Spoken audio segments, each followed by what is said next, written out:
How's it going? This is my first lockpick video, so I figured I'd pick the first lock that I ever picked in my life. So here's a shot, and it's a Brinks padlock. This camera sucks, so don't worry about it. But here, I'm gonna pick it for you guys quick. So here we go. Alright.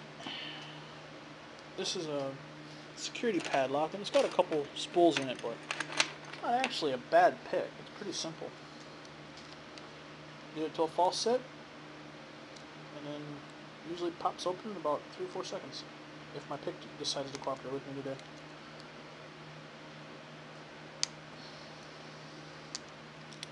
Haha!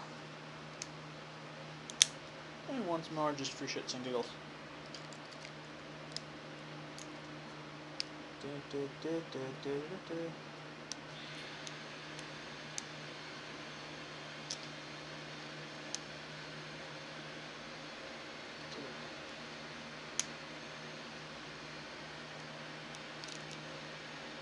I'm not used to my new picks yet, so bear with me, folks. And once more.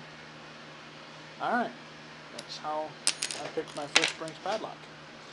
Enjoy, and have fun.